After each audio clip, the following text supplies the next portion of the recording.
ওয়াল্লাযীনা লা ইয়াদউনা মা'আল্লাহি ইলাহান আখারা ইলা আখিরি আয়াত। সূরা ফুরকানের 68 নম্বর আয়াতের প্রথম অংশে আছে, পৃথিবীতে যারা 3টা অপরাধ করবে এদের শাস্তি আল্লাহ ডবল করে দিবে। 1 নম্বরে আল্লাহকে যারা ডাকে, পাশাপাশি অন্য কাউকে যারা ডাকে, যে 3টা পাপের শাস্তি আল্লাহ ডবল বললেন, ইদাফ লাহুল আযাব ইয়াউমাল কিয়ামা, কিয়ামতে আল্লাহ ডবল করে শাস্তি দেবেন। তার প্রথম পাপ আল্লাহকে ডাকে, মা আল্লাহি ইলাহান আখার, অন্য কাউকে তার সাথে জুড়ে দেয়। আর এটা বাংলাদেশে বেশি, যদিও রাজশাহী, খুলনা এ সমস্ত বিভাগগুলোতে এখনো অত জোরার অভাবে শুরু হয়নি, এগুলো চট্টগ্রাম, সিলেট বিভাগে চলছে। ওরা দেখবেন আল্লাহকে ডাকে কিছুক্ষণ, এরপরে আলী বাবা, শাহ আলী বাবা, কেল্লা বাবা, ফতে বাবা। কোথায় পেয়েছেন আপনি?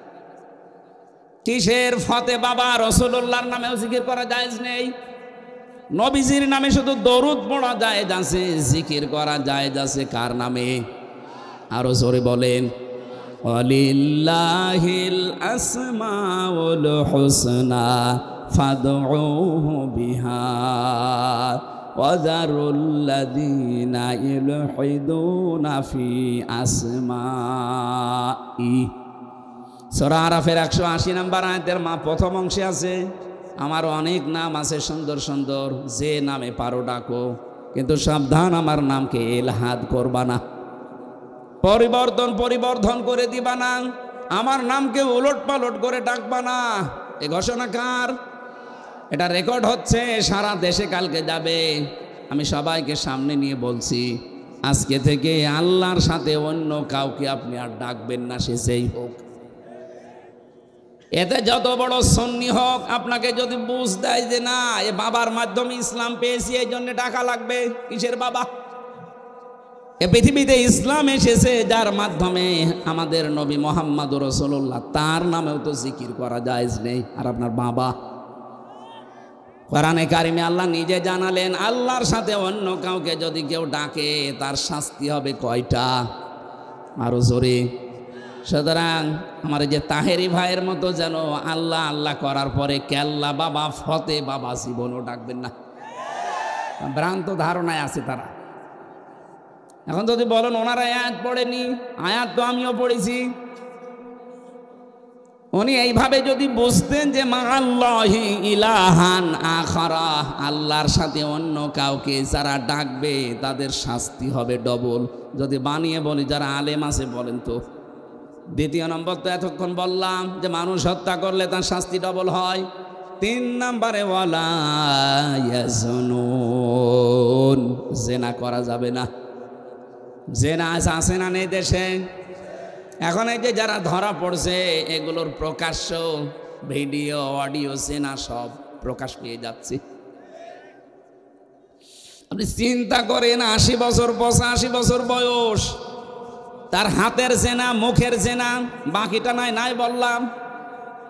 কোথায় নেমেছে তার চরিত্র বলেন তো? জেনা থেকে বাঁচার জন্য একটা ঔষধ বলছি, যেহেতু সবার জীবনে যৌবন আছে, আসতে পারে এরকম, আল্লাহ পাক নিজেই 2টা ঔষধ দিয়েছেন, আজকে থেকে আপনি প্রয়োগ করবেন। সূরা নূর 30 নম্বর আয়াত, কুল্লিল মুমিনিনা ইয়াগুদ্দু মিন আবসারিহিম ওয়া ইয়াহফাযু ফুরুজাহুম যালিকা আযকা লাহুম ইন্নাল্লাহা খাবীরুম বিমা ইয়াসনাউন। আমি যুবক মানুষ, আমি সহ যত মানুষ এখানে আছি, এই শাস্তি কিন্তু ডবল হবে যদি জেনা আপনার জীবনে থাকে। 1 নম্বরে, হে নবী আপনি মুমিন না পুরুষদেরকে বলেন তারা যেন চক্ষুনি নিম্নগামী করে রাখে পরনারী থেকে। তাহলে আজকে থেকে ওষুধটা অ্যাপ্লাই করবেন, পরনারী দেখলেই চোখ নিম্নগামী হয়ে যাবে, সে যত সুন্দরী হোক আর কালো হোক। কথা বলেন না কেন? 2 নম্বর, ওয়াহফাজু ফুরুজাহুম, তাদের লজ্জা স্থানকে তারা যেন হেফাজত করে। এই দুইটা কাজ যদি আপনি করতে পারেন, যালিকা আযকা লাহুম, এইটাই সবচাইতে পবিত্র পন্থা। আপনাকে বাকিটা আল্লাহ করবে। আমি সহ যারা আছি আজকে থেকে পর নারী, সে মোবাইলে দেখেন, কম্পিউটারে দেখেন, আর চোখের সামনে দেখেন, যেখানেই দেখবেন চোখ নিম্নগামী হবে না, আরো খুলে রাখবেন। বলেন। সুতরাং এই মুহূর্তে যাদের মোবাইলে এরকম কিছু আছে যেটা দেখলে আনন্দ লাগে, অন্য কেউ দেখলে লজ্জা লাগে, এই মুহূর্তে ডিলিট করা লাগবে। এরকম কোন মহিলার ছবি, ড্যান্স, অর্ধ উলঙ্গ উলঙ্গ যে সিনেমাগুলো যা আছে, যার কাছে যা আছে এই মুহূর্তে ডিলিট করেন। করেন করেন, তাড়াতাড়ি করেন। 30 সেকেন্ড সময় দিলাম, নেন। না না, ওয়াজ কিসের? ওয়াজ শুনতে এসেছে, এক্ষণে আমল করা শুরু করা লাগবে। করেন অন্তত এখন। যদি লজ্জায় কেউ নাও করেন, বাড়ি যাওয়ার সময়, বাড়ি যাওয়ার আগেই সব ডিলিট করে বাড়ি যাবেন। কারা কারা হাত তোলেন তো? এই দেখেন উল্টাপাল্টা লোক এখানে আছে, আমি জানি।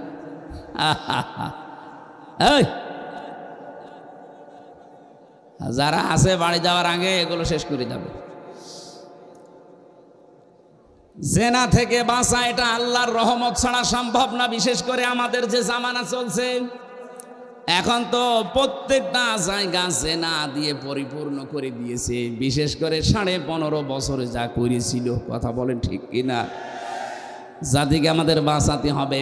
আমি বলছিলাম, মেয়েটা ডাক দিয়ে বলে, হে রাসূল, আমি যেহেতু জেনা করে ফেলেছি, এখান থেকে যদি মুক্তি পেতে হয় তাহলে যে শাস্তি আছে আল্লাহর কোরআনের, ওইটা প্রয়োগ করেন। ওই শাস্তি যদি হয়ে যায়, দুনিয়াতে কোনো অপরাধের শাস্তি যদি হয়, ওই শাস্তির জন্য আল্লাহ কিয়ামতে আর বিচার সাজাবেন না, এসেই শেষ। আপনি যদি চুরি করেছেন, যদি হাত কেটে দেওয়া হয়, তাহলে কিয়ামতে এই বিচার আল্লাহ করবে না। মানুষ হত্যা করেছেন, দুনিয়ায় যদি আপনাকেও মেরে ফেলা হয়, বা দিয়ত দিয়ে যদি আপনি পার পেয়ে যান, তাহলে আপনাকে কিয়ামতের দিন আল্লাহ আর বিচার করবে না। জেনা করেছেন, বিচার হয়ে যাক, কিয়ামতে আল্লাহ এই বিচার আর করবে না। তাহলে আমার প্রশ্ন হচ্ছে, যারা 15.5 বছরে জুলুম, অত্যাচার, নির্যাতন, গুণ, ক্ষোভ, আয়না ঘরের সাথে যারা জড়িত, তারা এই অপরাধগুলো যদি মাফ করাতে চান, যার কাছে অপরাধ করেছেন তার কাছে স্বীকার করে ওর ক্ষতিপূরণ দিয়ে দিন। আমি কথা বোঝাতে পেরেছি? আপনি আয়না ঘরে রেখেছিলেন যাদেরকে, তাদের কাছে যে বলেন যে তোমার বিশাল ক্ষতি করে দিলাম। এই যে ব্যারিস্টার আরমান, আমান আজমি সহ আমি 14 বছরের মানুষ ওখানে দেখেছি আছে। কেউ 5 বছর, 7 বছর, 8 বছর, 10 বছর, 14 বছর পড়ে আছে। এত বড় বড় নখ হয়ে গেছে, চুল দাড়ি গোপ, মনে হচ্ছে কেউ জঙ্গল থেকে বেরিয়ে আসতেছে। রিমান্ডে যখন আমার মাটির নিচে নিয়ে যেত, কিছু মানুষকে দেখেছি এই নখ দিয়ে খসিয়ে খসিয়ে ওই দেওয়ালের সাথে মাটির নিচে লিখে রেখেছে, ভাই যদি কেউ বাইরে যেতে পারেন তো এই নাম্বারে জানাবেন যে আমি বেঁচে আছি। টের পাচ্ছি একটা মানুষ 10 বছর, 14 বছর জানে না যে কোন বছর চলছে, জানে না এটা যে কি মাস তাও তার জানা নেই, কি বার তাও জানে না, কয়টা বাজে তা তো জানেই না। অথচ তার মাথার উপর দিয়ে গাড়ি ঘোড়া চলছে, মানুষ চলছে, হালকা আওয়াজ পাওয়া যেত। এই ছেলে এখানে কি করেন? কি ইয়ার কি মারাস নাকি? দেন না মেয়ে, দেন। হ্যাঁ এখান থেকে যান, যান এখন যান। আবার দাঁড়িয়ে আছে কোন কারণে? যান এখানে যান। হ্যাঁ কথা বলা যাবে না। কি কঠিন ভয়ঙ্কর পরিস্থিতি, শুনলে আপনাদের ভয় লাগে। আর আমরা নিজে ফ্রেশ হয়েছিলাম মাত্র 10 দিন, আমি তাই পাগল হয়ে গেছি। আর একটা মানুষ 14 বছর আছে। আর আপনি এখন এই সমস্ত জিনিসের সাথে যারা জড়িত ছিল, ওরা যদি বলে আস্তাগফিরুল্লাহ, আপনি কি আল্লাহর কাছে দোষ করেছেন? আপনি দোষ করেছেন যার কাছে? এরকম বহু মানুষ এই 15 বছর আপনার কারণে ব্যবসা করতে পারে নাই। হ্যাঁ কথা বলেন না কেন? এই 15টা বছর আপনি চাঁদাবাজি করেছেন, তার অর্থনীতি নষ্ট করে দিয়েছেন। বহু মানুষকে 15 বছর তার জায়গা মতো উঠতে দেননি। এটা বানিয়ে বললাম?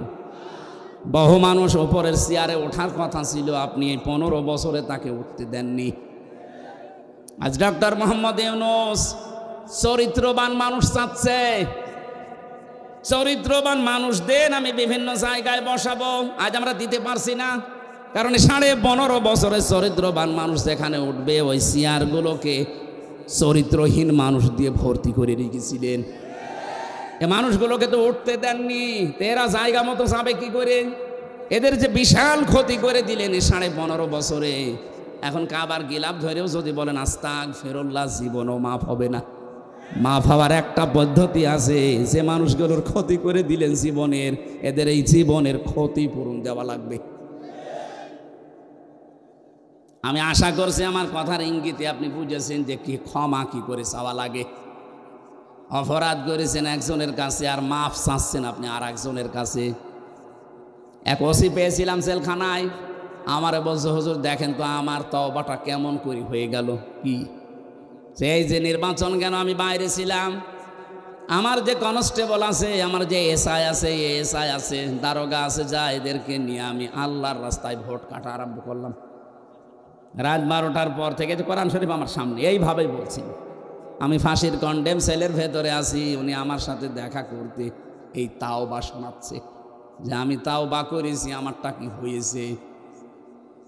রাত 12:30টার পর থেকে আমরা আরম্ভ করলাম ফজরের আগ পর্যন্ত আল্লাহর নামে ভোট কাটতে কাটতে ফজরের আজান দিয়ে দিল। সব কমপ্লিট করে বাক্স জায়গা মতো পাঠিয়ে দিলাম। এবার গোসল করলাম, ওযু করলাম, 2 রাকাত নফল নামাজ পড়ে বললাম আস্তাগফিরুল্লাহ। হুজুর আমার এই তাওবা হয়েছে না। আপনি তো আল্লাহর কাছে দোষ করেননি, আপনি দোষ করেছেন হামজার কাছে। এ মানুষটাকে এমপি বানাতে লাখ হামজার রায় লাগে, এই কথা বলছেন এখানে। আর আপনি একা একা সব রায় দিয়ে দিলেন। আপনি যার জন্য দিয়েছিলেন সে তো পালিয়েছে, কিন্তু আপনার কি হবে? সব যাতে ভয়ঙ্কর কথা হচ্ছে আপনার এই 15.5 বছরের ভেতরে যারা ভোট দিতে পারে না এমন অনেক মানুষ মারা গেছে, তাদের কাছে আপনি মাপ চাবেন কি করে? এটা সবচাইতে ভয়ঙ্কর কথা। বেশি আছে যারা বাড়িতে বাড়িতে গিয়ে বললেন যে আপনার ভোট আমি দিয়েছিলাম, আপনি কিছু মনে করেন না, অন্তত এক একটা ভোট দিতে পারেননি, 10,000 করে টাকা দেব, তাও তো সে মাফ করে দিতে পারে। কিন্তু যারা মরিয়ে গেল কব্বরে আছে তাদের কাছে আপনি মাপ চাবেন কি করে বলেন? এটা বিশাল ক্ষতি করে ফেললেন, এই ক্ষতিপূরণ আপনি কিভাবে তুলবেন বলেন তো? এরকম ক্ষতি দেশে অনেকের হয়নি। মাপ নাই চাওয়া চাই জীবিত মানুষের কাছে, মরিয়ে গেছে মাপ চাবেন কি করে? কি করলেন বলেন আপনি? এখন নিজের কি ক্ষতি করলেন? এরকম ক্ষতি যেন সামনে কেউ আর না করেন। অনেকে এরকম ক্ষতি করার জন্যও মশানে বসে আছে যে দাঁড়ান, থালা হাতে আগে পায়। এই জন্যই তো বিচার ব্যবস্থায় যারা আছে শক্ত হওয়ার জন্য আহ্বান জানাচ্ছি। এমন বিচার করবেন আন্তর্জাতিক অপরাধ ট্রাইব্যুনালে, কিয়ামতের আগে যেন কেউ আটকে ওঠে মানুষ। তাছাড়া এটা বন্ধ হবে না। কথা বুঝতেছেন? আমার কথার সারাংশ এই মেয়েটা যেমন অপরাধ করার পরে, অনুশোচনা করার পরে বিচার নিজে নিয়ে এরপরে মারা গেছে, তার তওবা কবুল হয়েছে। আমরা চাই 15.5 বছরে যে অপরাধ করেছেন, আপনি তো জানেন কি করেছেন। আপনার কলমের খোঁচায় কত মানুষের উপরে চেয়ারে উঠতে পারে না, আরো নিচে নেমে গেছে। তার কি ক্ষতি করে দিলেন বলেন? অথচ আপনি জানতেন যে সব যোগ্যতা আছে। বিশ্ববিদ্যালয়ে যারা ফার্স্ট ক্লাস ফার্স্ট হয় তাদেরকে শিক্ষক হিসাবে রেখে দেয়, শুধু আপনার কলমের কারণে হয়নি। এই যে বিশাল ক্ষতি সারা দেশে যারাই দায়িত্বে ছিল 1628টা চেয়ারে, এগুলো সব জালেম।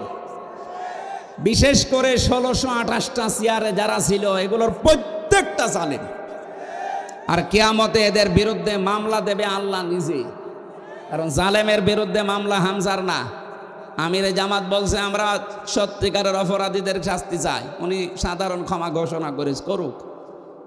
আমরা যদি কিছু নাও বলি, জালেমদের বিরুদ্ধে মামলা সরাসরি দেবে কে? ইন্নামাস সাবিলু আলাল্লাযিনা ইয়াজলিমুনা নাস, সূরা শূরা 42 নম্বর আয়াত। আল্লাহ বলেন আমি নিজে জালেমদের বিরুদ্ধে মামলা দেব। এই কথাটা কত ভয়ঙ্কর টের পাচ্ছেন? যিনি বিচারপতি তিনি মামলার বাদী। এই জন্য আপনার জন্য আফসোস করা ছাড়া আমাদের আর কিছু করার নেই। আপনার জন্য ক্ষমা চাইলেও ক্ষমা হবে না, কারণ জালেমদেরকে আল্লাহ হেদায়েত দিচ্ছে না, দেবেও না। আল্লাহু লা ইয়াহদিল কওমাজ জালিমিন। ইয়াহদি এটা মোজারে, বর্তমান ভবিষ্যৎ, প্রেজেন্ট ফিউচার। এই জন্য জালেমদের জন্য আফসোস, সামনে যেন কেউ আবার জালেম না হয়ে যায়। কথা বলো না কেন? আমরা দেখতে পাচ্ছি বাংলাদেশে এখনো বুঝে হোক না বুঝে হোক, আবেগে হোক আর যেভাবেই হোক, অনেকেই জালেম হওয়ার জন্যে চেষ্টায় আছে। না, আপনি জালেম হবেন না, মাজলুম হন। মাজলুম হলে অসুবিধা নেই, কিন্তু জালেম হলে খবর আছে, আল্লাহর মামলার আসামি হয়ে যাবেন, জান্নাত হারাম আপনার জন্য। চিন্তা চেতনার পবিত্রতা দরকার আমাদের। আমি তাজ্জিবিন শব্দ থেকে এসেছিলাম। আজ যাদের সবচাইতে বড় পবিত্র তাদের বিশ্বাস আকীদার, তাদের উপরে আপনি এই শব্দটাকে পুরা উল্টিয়ে বলছেন আপনার আকীদা খারাপ। এটা একটা জুলুম তাদের উপরে।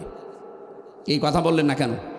তাদের আকীদা যদি খারাপ হবে, যে মানুষগুলোকে আপনি বিদায় করলেন, এদের প্রত্যেকের কাছে এই অফার ছিল যে আপনি শুধু দলটা ছেড়ে দেন, তাহলে আপনার ফাঁসির রশি গলায় থাকবে না, ফুলের রশি আসবে।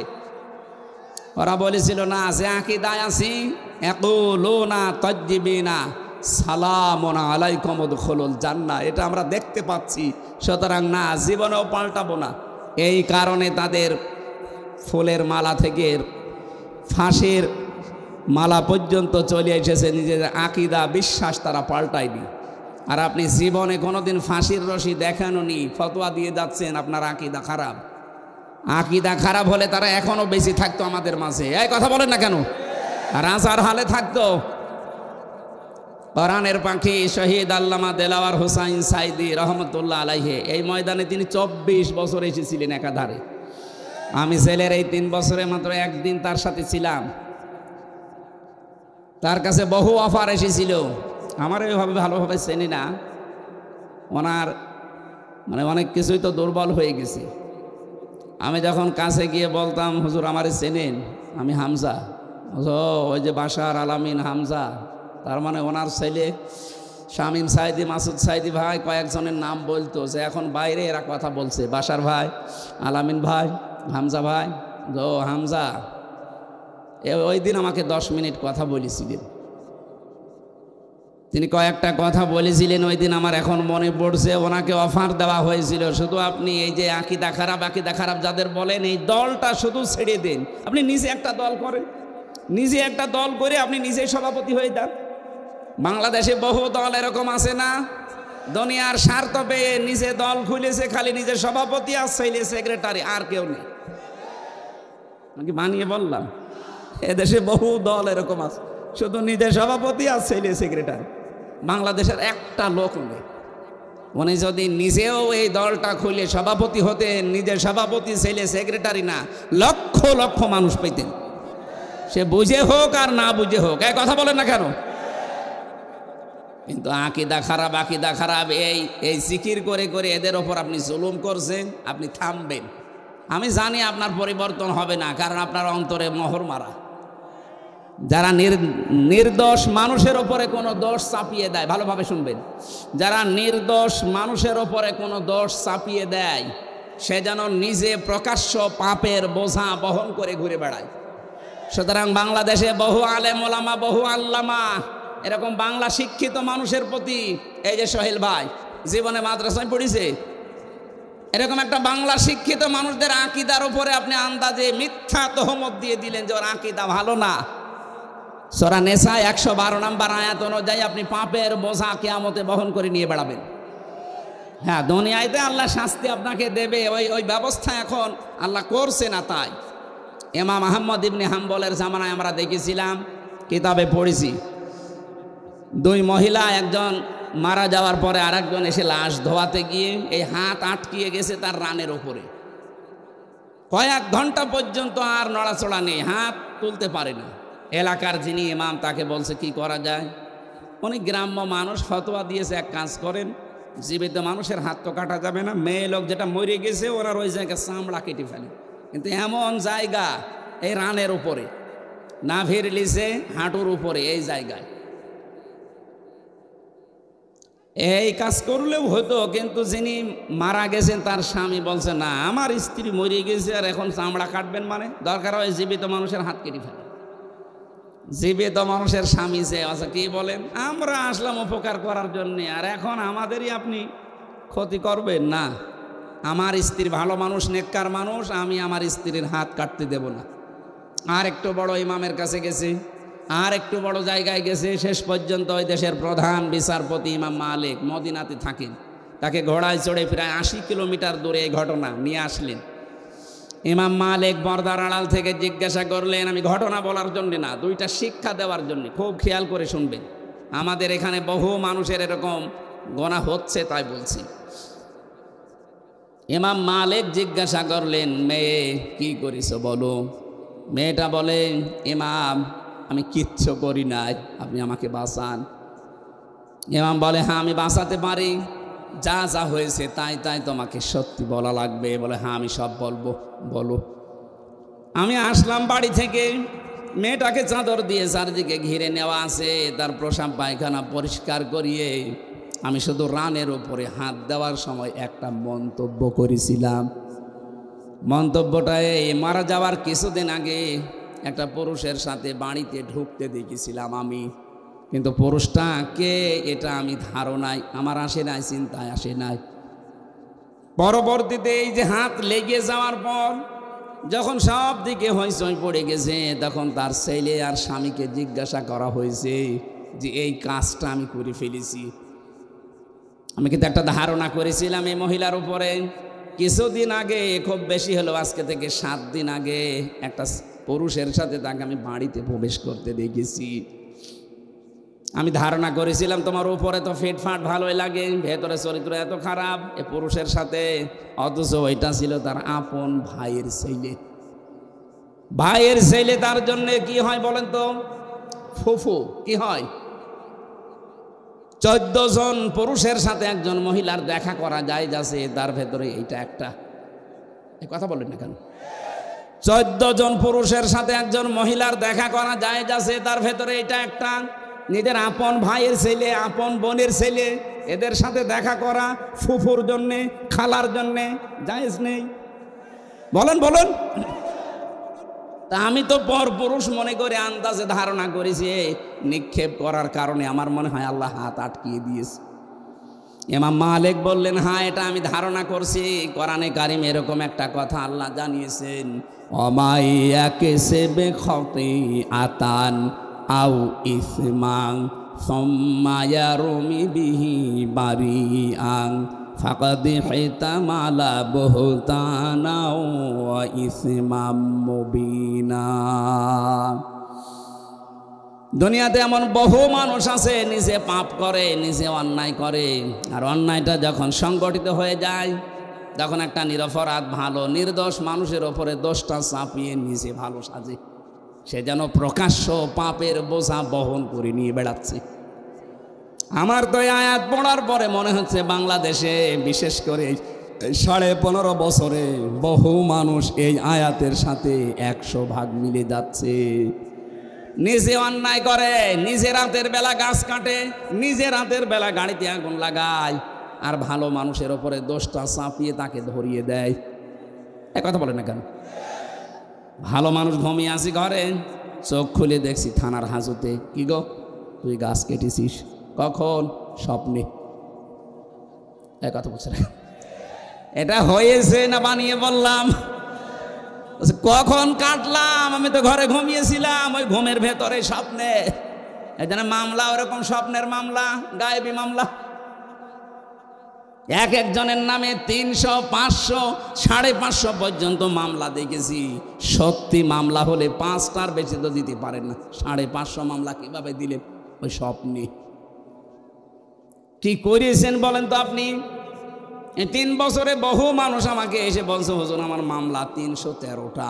মনে হচ্ছে বদরের সাহাবীদের উনি পুষিয়ে ফেলিস। ইমাম মালিক ডাক দিয়ে বললেন, আল্লাহর বান্দি, তুমি যে অপরাধ করেছো, এই যে আন্দাজে একটা নিরপরাধ মানুষের ওপরে এটা নিক্ষেপ করার কারণে তুমি পাপের বোঝা বহন করে এখন নিয়ে বেড়াচ্ছ, আল্লাহ আটকিয়েছে এই কারণে। হ্যাঁ, তোমাকে মুক্তি দিতে পারি, দুইটা শর্ত মানা লাগবে। কোরআনে কারীম জানাচ্ছে, ওয়াল্লাযীনা ইয়ারমুনাল মুহসানাতি সুম্মা লাম ইয়াতু বিআরবাআতি শুহাদা ফাজলিদুহুম সামানিনা জালদা সামানিনা জালদাতা ওয়ালা তাকবালু লাহুম শাহাদাতান আবাদা ওয়া উলাইকা হুমুল ফাসিকুন। সূরা নূরের 4 নম্বর আয়াতে আল্লাহ দুইটা তথ্য দিয়েছেন। আল্লাযীনা ইয়ারমুনাল মুহসানাত, যারা নেককার সতী সাধবী নারীর উপরে জেনার তহমত লাগায়, অপবাদ দেয় ব্যভিচারের, সুম্মা লাম ইয়াতু বিআরবাআতি শুহাদা, 4 জন সাক্ষী জোগাড় করতে পারে না, আল্লাহ বলেন ফাজলিদুহুম সামানিনা জালদা, তাদের প্রথম শাস্তি 80টা বেত মারা লাগবে। 2 নম্বরে ওয়ালা তাকবালু লাহুম শাহাদাতান আবাদা, কখনো তাদের সাক্ষী আর এই দুনিয়ায় গ্রহণ করা হবে না। তুমি যেহেতু অপরাধ করেই ফেলেছো, বিনা কারণে একটা নিরপরাধ নেককার মহিলার উপরে জেনার এই তহমত লাগিয়েছো ধারণার মাধ্যমে, সুতরাং তোমাকে 2টা, 1 নম্বরে 4 জন সাক্ষী জোগাড় করা লাগবে। কোথায় পাবে? সাক্ষী আছে? নেই। এটা যখন নেই তোমার 2য় নম্বর। 1ম নম্বর, সাক্ষী যখন নেই তাহলে এই শাস্তি পাওয়া লাগবে। আর দুনিয়ায় যতদিন বেঁচে আছো কোনোদিন তোমার সাক্ষী গ্রহণ করা হবে না। বাংলাদেশে আয়াতটা যদি সংসদে কায়েম থাকতো, আল্লাহর কসম এদেশের বহু মিথ্যা মামলা এমনি মিটে যেত, কারণ সাক্ষী জোগাড় করতে পারতেন না। 2 নম্বরে, যারা সাক্ষী ঠিক পর্যন্ত দিতে পারবে না, এ মানুষগুলোর কোনোদিন তাদের পক্ষে আর সাক্ষী দেওয়া বৈধ নেই, জায়েজ নেই, তাদের সাক্ষী আর গ্রহণ করা হতো না। আমার মামলার যারা আয়ু ছিল বলেন তো, এই কয়েকদিন আগে আমার মামলা সব খারিজ হয়ে গেছে, আদালত কর্তৃক প্রমাণিত যে আমি নির্দোষ, আমার কোনো দোষ নেই। তাহলে বিনা কারণে মামলার আয়ু থেকে যারা পালিয়েছে 2 বোন মিলে, ওনাদের পর্যন্ত এই মামলা শুনলাম একেবারেই পর্যন্ত টপ টু বটন। যারা জড়িত এ মিথ্যা মামলা দিয়ে আমাকে 3টা বছর নষ্ট করে দিলেন জীবন থেকে। কথা বলেন না কেন? শুধু আমাকেই তো শেষ করেননি, আমার পরিবারটা, আমার 2টা মেয়ে, স্ত্রী, মা, বাবা, আরও আমার হিতাকাঙ্ক্ষী যারা, এ মানুষগুলোকেও কষ্ট দিয়েছেন। এদেশে কোরআনের জন্য আমাকে যারাই ভালোবাসতো সবাই কষ্ট পেয়েছে 3 বছর। তাহলে এই কাজটা যারা করলেন, আপনি তো সাক্ষী একটা জোগাড় করতে পারেননি। যাদের নাম দিয়েছিলেন সাক্ষীতে, আগস্টের 5 তারিখের পরে তারা বলছে ওগুলো সাক্ষী না, আমরা দেব না, আমরা মানি না। টাকা পেয়েছিলেন, টাকা খেয়ে শোধ। সাক্ষী তারা তো দিল না, মামলা খারিজ হয়ে গেল। এমনকি ওই দিন আমি দেখেছি, আমি আদালতে নিজে দাঁড়িয়েছিলাম, জজ সাহেব এগুলো দেখার পরে বলছে কি দেখে বিচার করবো, তো কোনো মাল নেই, যান সব খারিজ করে দিলাম। মনে মনে বলছিলাম যে স্যার, এই 3 বছর তো মামলা আপনার কাছে ছিল, তখন তো বলেননি মাল নেই, হঠাৎ করে এখন বলছেন যে মাল নেই। উনি এই কথাই আমাকে বলতো, হুজুর কিছু করার নেই, হাত বাঁধা ছিল। কথা বলছেন এখন? এতদিন পর্যন্ত হাত বাঁধা ছিল, এই জন্যে কিছুই বলতে পারি না। এখন হাত খোলা আছে, যা আসবে এরকম কিছু পাইলে আমি খারিজ করে দেব। ওই দিন আমাদের একবারে 9 জনকে মামলা থেকে অব্যাহত দিয়ে দিয়েছে। আমরা চাই এদেশে শুধু একটা হাত খোলা ছিল আর বাকি সব হাত বাঁধা ছিল। এখন যেহেতু সব হাত খোলা আছে, এজন্য কিছুটা ন্যায় বিচার পাওয়া যাচ্ছে। আগামীতে যারা আসবে এদেশে সবার হাত যেন আবু সাঈদের মতো এভাবে খোলা থাকে। হাত খোলা থাকলে ন্যায় বিচার পাওয়া যাবে। এই যে যারা আমার মামলার আয়ু থেকে শুরু করে যারা জড়িত, এই মানুষগুলোর সাক্ষী আর কোনোদিন গ্রহণ করা হবে না। আর নিরপরাধ মানুষের প্রতি জঙ্গি মামলা দিয়েছিলেন, যেটা আমি জানিই না। আপনি যদি আমাকে বলতেন যে এই শিবির করে, জামাত করে, তাও তো একটা মেনে নেওয়া যাইতো, তাও তো আমি এই সময় অ্যাক্টিভ ছিলাম না। আর আপনি আন্দাজে এমন মামলা দিলেন জীবনের না আমি শুনিনি। যে যে অপরাধ করে না, ওই অপরাধে তাকে যদি কেউ অপরাধী বানায়, ওই অপরাধ যতদিন সে না করবে ততদিন তার মরণ হবে না। এই জন্য জঙ্গি নাটক যারা সাজিয়েছিলেন আজ প্রায় সবগুলো তারা এই জঙ্গি মামলারই আসামি। বিশেষ করে কাউন্টার টেরোরিজমের ওই সময় যিনি প্রধান ছিলেন, ওর নাম মনিরুল। এই জঙ্গি শব্দটাকে পুষি করে দেশে বহু মানুষকে মাটির নিচে নিয়েছে, বহু মানুষকে জীবিত অবস্থায় চান কবজ করে ফেলেছে। এটা যারা সাজিয়েছিলেন আজ দেখেন তারা এই মামলার আসামি। কোরআনের কথা যে কত বাস্তব, যে অপরাধ যে করে নাই তার উপরে যদি বিনা কারণে ওই দোষ কেউ চাপিয়ে দেয়, ওই দোষে আল্লাহ তাকে আগে দোষী করায়। এগুলো যারা জড়িত তাদেরকে আল্লাহ এই অপরাধী এখন বানাচ্ছে। আপনারা শিক্ষা নেবেন, আন্দাজে বিনা কারণে নিরপরাধ মানুষকে যেন উল্টা পাল্টা দোষ দেবেন না। কথা বলেন না কেন? এরপরও যদি কারো শিক্ষা না হয়, আমার মনে হয় ওর কপালে হেদায়াত আর নেই। তুমি যেহেতু সাক্ষী জোগাড় করতে পারো নাই, তোমার শাস্তি এখন হবে কি? 2 নম্বরে সামানিনা জালদা, 80টা বেত মারা হবে। জল্লাদকে নিয়ে আসো। 80টা বেত চলছে, 79টা হয়ে গেছে, হাত খোলে না। জল্লাদ বলে, ইমাম কি করবো, আর একটা বাকি আছে। ইমাম সাহেব বললেন, দাঁড়ান, আমি কোরআনের আয়াতে 100% বিশ্বাস করি। আল্লাহ পাক কোরআনে কারিমে জানিয়েছে, ওয়া তাম্মাত কালিমাতু রাব্বিকা সিদকা ওয়া আদলা লা মুবাদদিলা লিকালিমাতি। আমি আল্লাহ কোরআনে যত কথা দিয়েছি সব সত্য। সব কি? আরো জোরে বলেন। 2 নম্বরে ইনসাফপূর্ণ। 3 নম্বরে কোনো দিন আমার কোরআনের কথা কিয়ামত পর্যন্ত কোনো পরিবর্তন হবে না, রদ বদল হবে না। 80টা তো দিয়েছি সামানিনা জালদা, জীবনও তো হবে না। 79টা হয়েছে, আর একটা বাকি আছে। ঠিক আছে, মারো। আর একটা যখন মারা হয়েছে সঙ্গে সঙ্গে হাত খুলে গেছে। আমি কি বোঝাতে চাইলাম বলেন তো? আন্দাজে একজনের উপরে বিনা কারণে দোষ চাপিয়ে দেবেন আর মনে করছেন আমার তো কিছুই হচ্ছে না।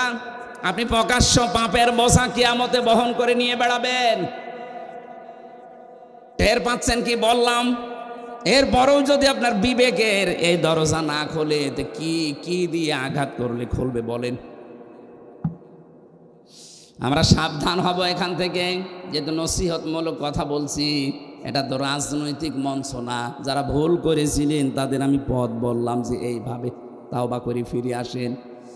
আল্লাহ এরপরও যদি কাউকে পথ না দেখায়, এ দোষ কার? আল্লাহর দোষ। বারানি কারিম জানিয়েছে, ইয়া আইয়ুহাল্লাযীনা আমানু ইজতানিবু কাসীরাম মিনাজ যন্নি ইন্না বা'দাজ যন্নি ইসমুন ওয়া লা তাজাসসু ওয়া লা ইয়াগতাব বা'দুকুম বা'দা আইয়ুহিব্বু আহাদুকুম আইয়াকুলা লাহমা আখিহি মাইতান ফাকারিহতুমু ইলা আখিরি আয়া। হে পৃথিবীর মানুষেরা, যারা ঈমানের দাবি করো তাদেরকে বলছি, আন্দাজে ধারণা করা থেকে বিরত থাকবা। আর এইটা করে করে আমাদের জীবনটাই 15.5 বছরে বিষিয়ে তুলেছিল। আন্দাজে ধারণা করতে, এ ধারণা করা যে গোনার কাজ। তোমরা একে অন্যের পেছনে লেগে থাকবা না, এর কথা ওর কাছে লাগাবা না। এই যে দোষ চর্চা করা, মানুষের পেছনে লেগে থাকা, ফেসবুকে দেখতে পাচ্ছি এটা নিয়ে যুদ্ধ চলছে। এটা বন্ধ হওয়া দরকার। আপনি এমন এমন মানুষের পেছনে আন্দাজে দোষ চর্চা করেন, লেগে থাকেন, জানেন ওই লোকটার ভেতরের অবস্থা জানেন। আন্দাজে একটা মিথ্যা যে ছড়িয়ে দিলেন, আপনার কারণে ওর সম্মান নষ্ট হয়। কথা বলেন না কেন? এটা ফেসবুকে আজ দেখতে পাওয়া যাচ্ছে না? আন্দাজে একজন মানুষের পেছনে এমন লাগা লাগে মনে হয় ও সব জানে, অথচ ওর পেটে বোম মারবে, ও কিছু বলতে পারবে না।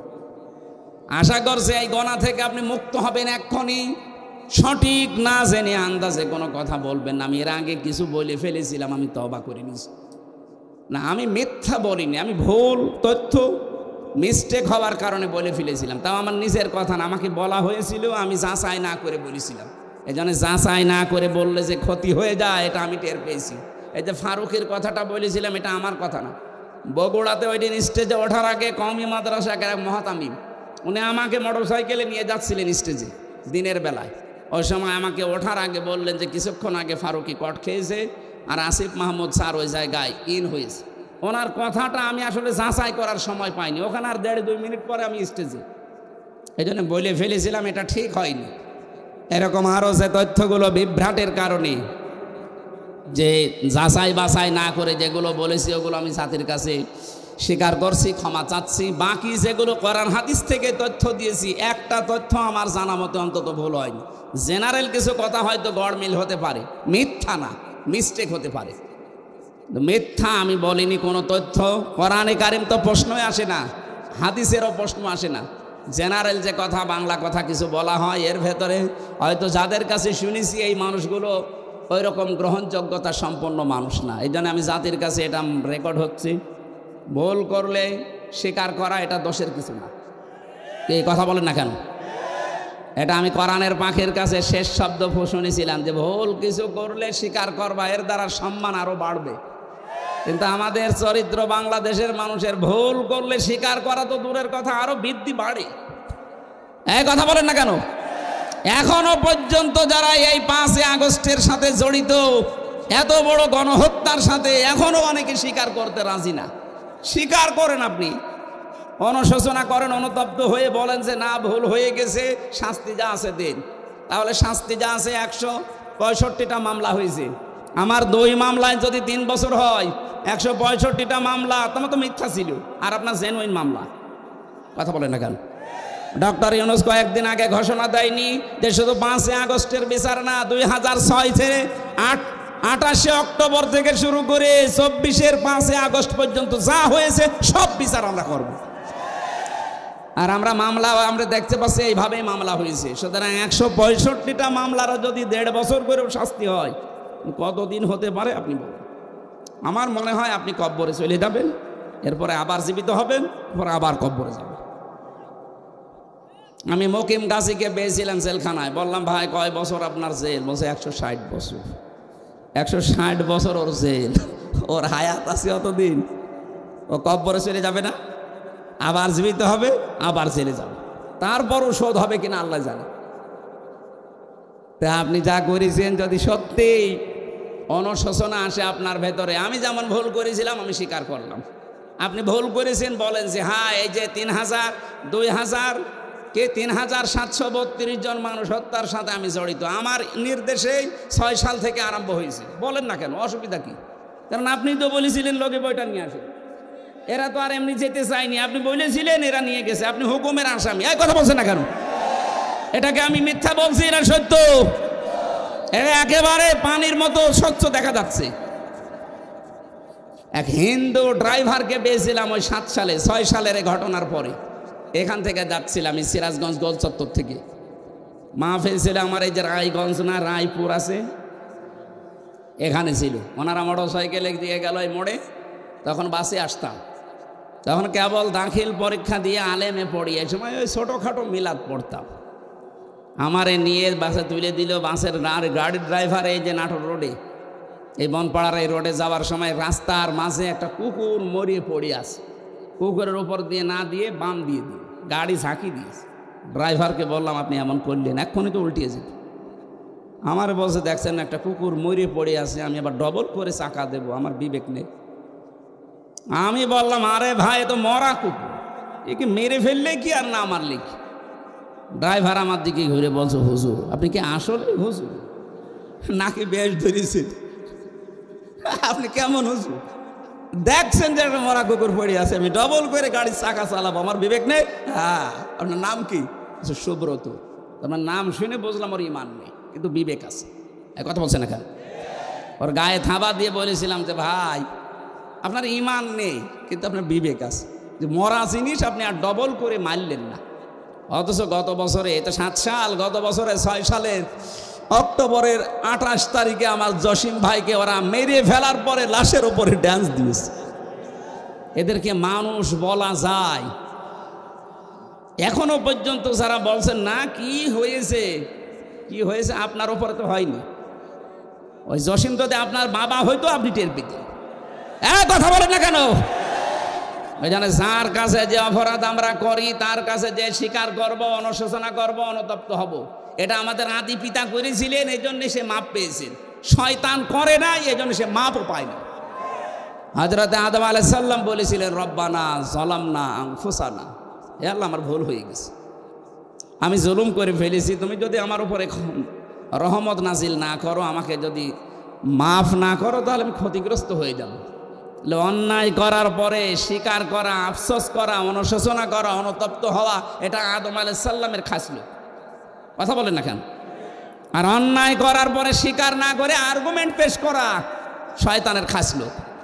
ও বলেছিল আনা খায়রুম মিনহু খালাকতানি মিন নার ওয়া খালাকতাহু মিন তিন, যে আমি একে সেজদা দেবো মানে আমি আগুনের তৈরি আর ওটা মাটির তৈরি, আমার ভেতরে পাওয়ার আছে, শক্তি আছে, আমি সব জ্বালিয়ে দিতে পারি, আর ও তো মাটি পড়ে থাকে, ও তো ক্ষমতাই নেই।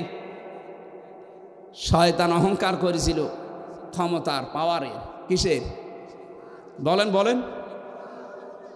শয়তান যদি ক্ষমতার অহংকার করার কারণে আল্লাহর কাছে দুইটা জিনিস থেকে চিরবঞ্চিত হয়েছে, এক নম্বরে শয়তান কোনোদিন ক্ষমা পাবে না, দুই নম্বরে শয়তান কোনোদিন জান্নাত পাবে না। এই 15.5 বছরে যারা ক্ষমতার দম্ভ দেখিয়েছেন, যারা ক্ষমতার দম্ভ দেখিয়েছিলেন, বলেন তো এই শয়তানের সাথে মিলে যাচ্ছে কিনা? আমি কোরআনে কারিমে একটা আয়াত পেয়েছি, আল্লাহ পাক বলেন ফাতিলকা বুয়ুতুহুম খাওয়ায়াতাম বিমা যালামু, আল্লাহ যেন হাত দিয়ে দেখাচ্ছে, হে নবী ওই যে ওই ঘরের দিকে তাকান, ফাতিলকা বুয়ুতুহুম খাওয়ায়াতাম বিমা যালামু ইন্না ফি যালিকা লাআয়াতাল লিকাউমি ইয়ালামুন। এটা সূরা নমলের ভেতরে আছে, 52 নম্বর আয়াত। আপনি একটু তাকান না কেন? আমি হাত দিয়ে দেখাচ্ছি, ওই যে ওই ঘর, যেই ঘরে বসে জালেমরা দুর্বিসন্ধি করত। আজ সারা বাংলাদেশের 64 জেলার অবস্থা এক, যেখানে যেখানে জালেমরা দুর্বিসন্ধি করেছে ইসলামপন্থী মানুষদের বিরুদ্ধে, এ ঘরগুলো আজ আল্লাহ উজাড় গৃহ বানিয়ে দিয়েছে। আমার কুষ্টিয়ার খবর বলছি, সারা দেশের অবস্থায় কিন্তু একই। আপনি তাকান, এ ঘরগুলো আজ আল্লাহ মনে হচ্ছে হাত দিয়ে দেখাচ্ছে, ওই দেখ হানিফের ঘরের দিকে তাকা, টয়লেট বানিয়ে দিয়েছে, জাতীয় টয়লেট। আবু জাহেলের বাড়ি বানিয়েছিল আন্তর্জাতিক টয়লেট, এখানে তো আর আন্তর্জাতিক মানুষ আসে না, এই জন্য এটা বানিয়েছে জাতীয় টয়লেট। ইনোর বাড়ি বানিয়ে দিয়েছে জাতীয় টয়লেট। শুধু ওর বাড়ি না, ওর চেহারা পর্যন্ত মানুষ এখন পচা ডিম মারছে। এই কথা বলেন না কেন? এর চাইতে আল্লাহ কি দেখাবে আর বলেন তো? এটা তো কুষ্টিয়ার খবর বললাম, বাকি জেলাতে এর চাইতেও খারাপ অবস্থা, বিশেষ করে ঢাকা। এত জাঁকজমকপূর্ণ ছিল, কালকেই দেখলাম পেপারে, এত জাঁকজমকপূর্ণ ছিল যে জায়গাটা শুধু যেতে পারলে অনেকে চুমা খেত, সেই জায়গাটা এখন উজাড় গৃহ হয়ে গেছে। এই 3 মাসের ভেতরে সেই জায়গা মনে হচ্ছে শয়তান বাস করে। আপনি যেতে দেন এভাবে, আর কিছুদিন ওই জায়গাটাও আমার মনে হয় আবু জেহেলের বাড়ির মতো আন্তর্জাতিক টয়লেট হয়ে যেতে পারে। কাবা শরীফ যখন তাওয়াফ করছিলাম 16 সালে, হঠাৎ আমি উপরে আসলাম, দেখে আমার পেটে ব্যথা করছে। এক পুলিশকে ডাক দিয়ে বললাম, ভাই আমি তো এতক্ষণ ভালোই ছিলাম, আমার নিজের ভাষা না, ওর ভাষা দিয়ে, যে এখন আমার পেটে ব্যথা করছে, কারণ কি? পুলিশ আমারে বলছে, ইয়া হাজি ওল হজ্জা তাই না বিলাদুকা। ও হাজি, দেশ কোথায়? যেহেতু মেন বাংলাদেশ, বাংলাদেশ থেকে এসেছি। আমার বলছে, আপনি জানেন না এটা কোন জায়গা? না তো। আবু জাহেলের বাড়ি, আপনি এখনো পায়খানা না করে দাঁড়িয়ে আছেন, তাড়াতাড়ি করে। আল্লাহ সত্যি ওর কথা মতো যে কাজ করে দেখে আমার পেটের ব্যথা ভালো হয়ে গেছে।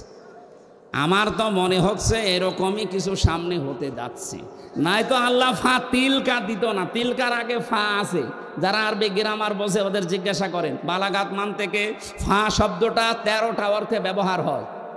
সত্যি যে সমস্ত ঘরে বসে দুর্বিসন্ধি হয়েছে জুলুম করার জন্য, ওই ঘরগুলো আল্লাহ বাস্তবে এভাবে দেখিয়েছে। ফা তিলকা বুয়ুতুহুম, বাইতুনের বহুবচন বুয়ুত, তার মানে এদেশে বহু ঘরে এরকম জুলুমের কথাবার্তা বলা হয়েছে, দুর্বিসন্ধি করা হয়েছে।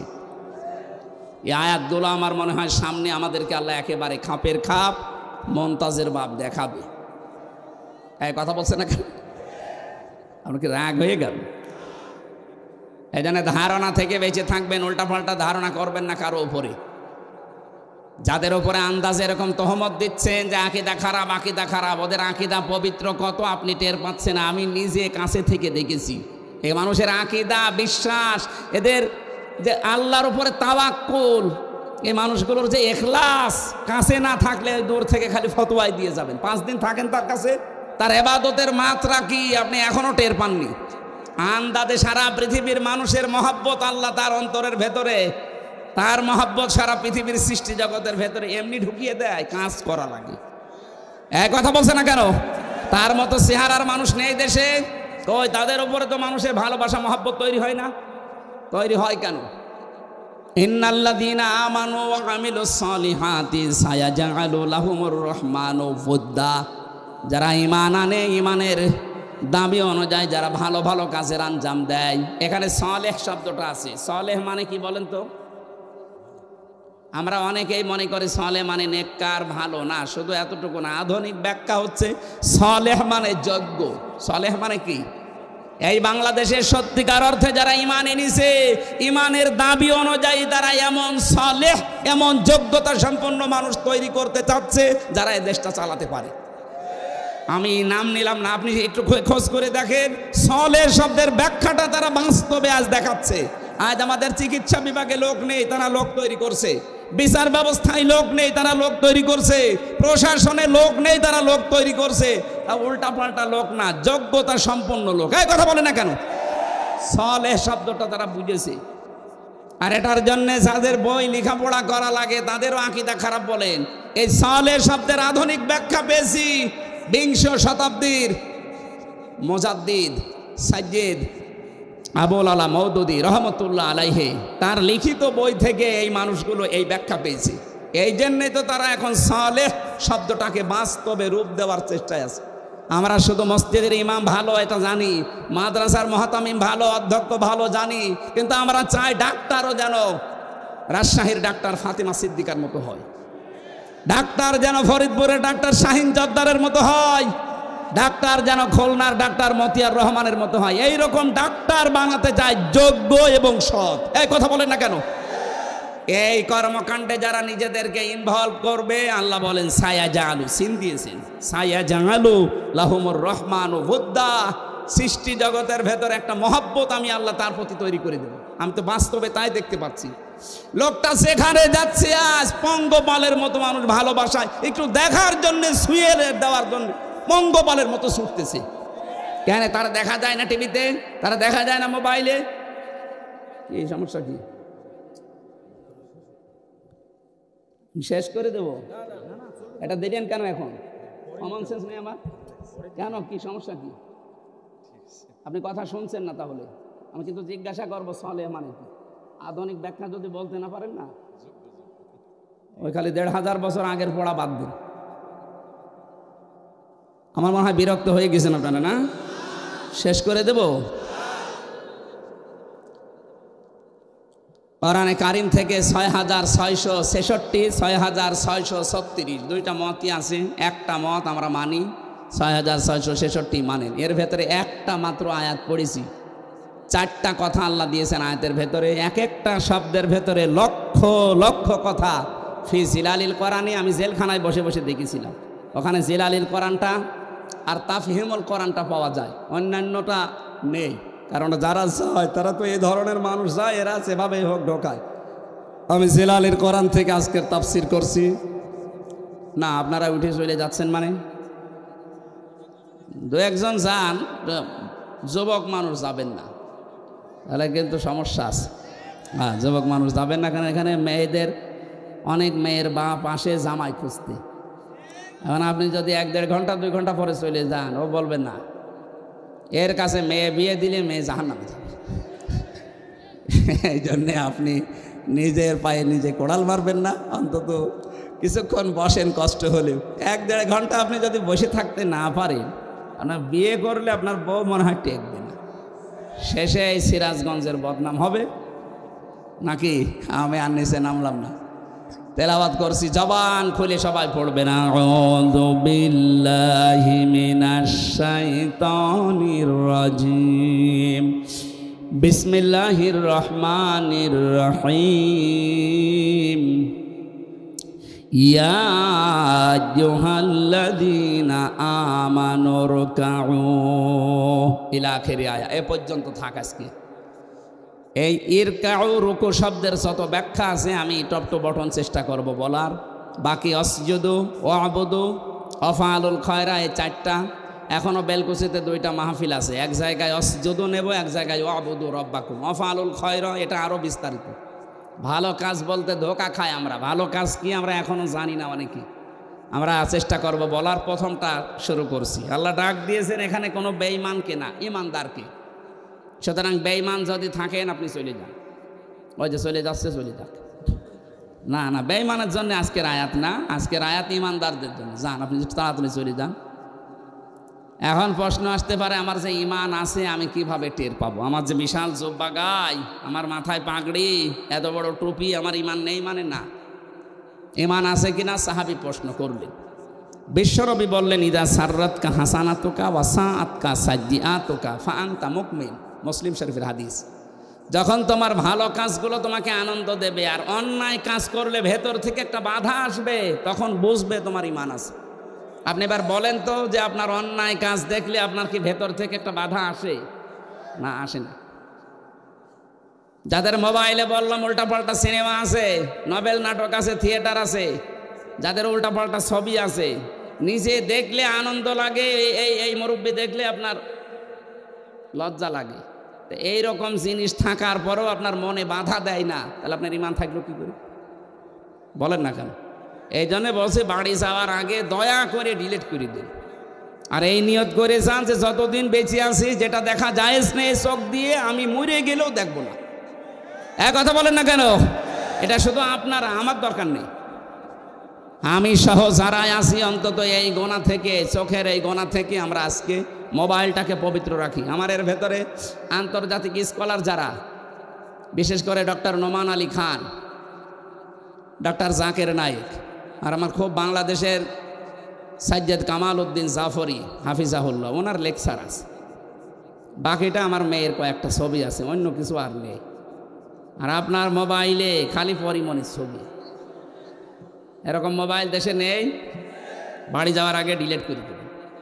ভালো কাজ যাদের আনন্দ লাগে না, অন্যায় দেখলে যাদের ভেতর থেকে একটা বাধা আসে না, ওর জুব্বা যত বড় হোক, ও যত বেলা জিকির করুক, ওর ইমান নেই। আমি আশা করি এই ছোট্ট কথা আপনি বুঝে ফেলেছেন। এবার আল্লাহ ইমানদারকে ডাক দিয়ে ঘোষণা দিচ্ছেন, ইরকাউ, রুকু করো। রুকু করো এই শব্দ বললে আমরা বুঝি এভাবে মাথা ঝোঁকানো না। রুকু শব্দের প্রধান অর্থ দুইটা। কোরআনে কারিমে এটা 42-43 নম্বর আয়াত সূরা বাকারা আছে, ওয়া আকিমুস সালাতা ওয়া আতুজ যাকাতা ওয়ারকাউ মা'আর রাকিঈন। আল্লাহ পাক বলেন, নামাজ কায়েম করো, সম্পদ থাকলে যাকাত আদায় করো, আর রুকুকারীদের সাথে রুকু করো। তার মানে জামাতে হাজির হয়ে নামাজ পড়ো। এখানে রুকু মানে জামাতে হাজির হয়ে নামাজ পড়া, এক নাম্বার। দ্বিতীয় নাম্বার আমি পেয়েছি, এটা আছে সূরা মুমিনুনের ভেতরে।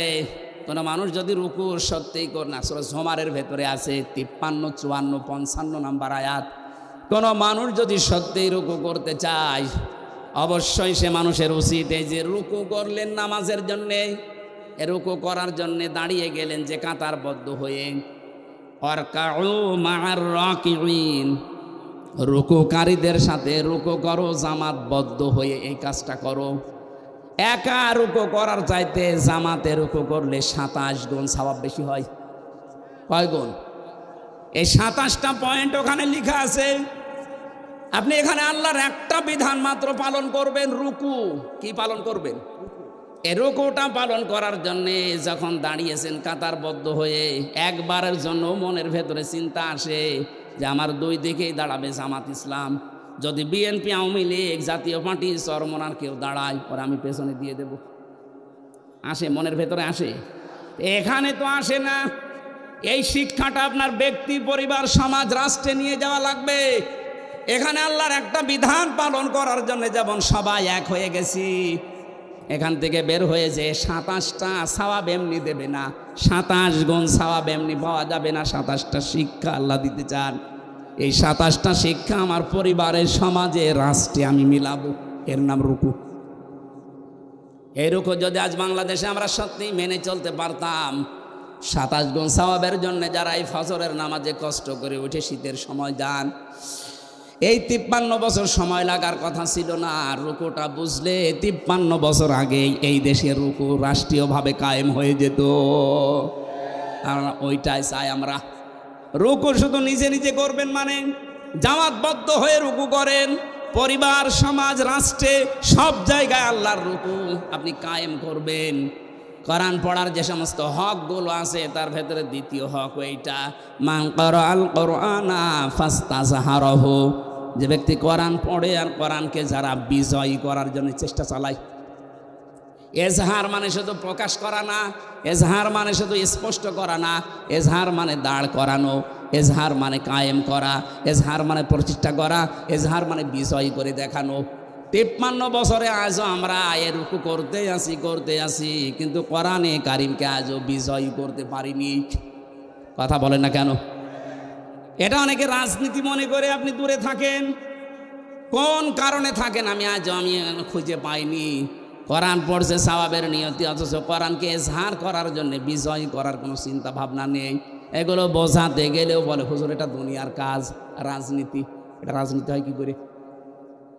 ফাস্তাযহারাহু শব্দটা যারা বোঝে, অভিধান যারা বোঝে, আধুনিক অভিধান বেত্তা যারা লিখছে যে ফাস্তাযহারাহু মানে কোরআনকে যারা বিজয় করার চেষ্টা চালাবে, এই মানুষগুলো কোরআন পড়লে যে 4টা শর্ত আছে তাদের দ্বারাই আদায় হবে। কোরআন পড়তে হবে শুদ্ধ করে, কোরআন বুঝতে হবে, কোরআন নিজে মানতে হবে, 4 নাম্বার কোরআন মানুষকে মানাতে হবে। এই জন্য আমরা যারা রুকু, আল্লাহর নির্দেশ, রুকু করতে চাই, এখন থেকে রুকু করলে যেহেতু 27 গুণ সওয়াব হয়, রুকুকারীদের সাথে রুকু করলে এই 27 গুণ সওয়াব নিতে হলে পরিবার, সমাজ, রাষ্ট্রে 27টা শিক্ষা মেলানোর দরকার আছে না নেই? পরিবারের শিক্ষা কি রুকুর? সম্মানিত মা বোন যারা এসেছেন, দেখলাম বহু মহিলা বসে আছে বিভিন্ন জায়গায়। মা বোনদের রুকু হচ্ছে শুধুমাত্র মাজা ঝুঁকিয়ে না, এটাই শেষ না। আপনি 4টা কাজ করবেন দুনিয়াতে: নামাজ পড়া, রোজা রাখা, আর কালো বোরকা পরলেই মনে করছেন আমি জান্নাত পেয়ে গেছি, জীবনও না। নেককার, সৎ, যোগ্য মহিলা জান্নাতের জন্য যোগ্যতা সম্পন্ন হওয়ার জন্য 4টা কাজ করা লাগবে। তিরমিজি শরীফ। 1 নম্বরে ইদা নাজারা ইলাইহা সাররাতুহু, যখন আপনার স্বামী বাইরে থেকে এসে আপনার দিকে তাকাবে, স্বামীকে আনন্দ দেবেন। কথা বুঝতেছেন? এই শব্দটা আজ বাংলাদেশে নেই। স্বামী বাইরে থেকে এসে পরিবারে আনন্দ পায় না, এই জন্যেই বাধ্য হয়ে পরকীয়া প্রেম করে। দেখলেন? হ্যাঁ, এরা যে পায় না পরকীয়া প্রেম করে। সম্মানিতা মা বোনেরা, কার স্বামী জি বলেছে আপনি শুনতে পেয়েছেন? আজকে থেকে একটু বাড়িয়ে দেবেন আদরটা। 2 নম্বরে ওয়াইদা গাবা আনহা হাফিজাতুহু, স্বামী যখন বাইরে যাবে তখন স্বামীর সম্পদ, স্বামীর সন্তান, নিজের ইজ্জত, সতীত্ব, নিজের লজ্জাস্থান, শরীর, এগুলো হেফাজত করে রাখবেন। অথচ অধিকাংশ মেয়েরা এখন স্বামী বাইরে গেলে দিন পায়। কথা বলে না কেন? মেয়েরা মোবাইলেও যদি কথা বলে, কোন ধাঁচে কথা বলবে আল্লাহ কোরআনে দিয়েছেন। সূরা আহজাবের 32 নম্বর আয়াতে আছে, ইয়া নিসান নাবিয়্যি লাস্তুন্না কা আহাদিম মিনান নিসাই ইনিত্তাকাইতুন্না ফালা তাখদা'না বিল কওলি ফায়াতমা'আল্লাযী ফি কলবিহি মারাদু ওয়া কুলনা কাওলাম মা'রুফা। এটা তাফসিরে খাজেনে আছে। আমি যা বলছি অধিকাংশ ফি জিলালিল কোরআন থেকে, আর এইটা আছে তাফসিরে খাজেনে। আল্লাহ ডাক দিয়েছেন, হে নবীর স্ত্রীরা, পর্দার আড়াল থেকে। তখন নাই পর্দার আড়াল থেকে, কিন্তু এখন অর্থ হবে মোবাইলে, ফ্যাক্সে, ফোনে।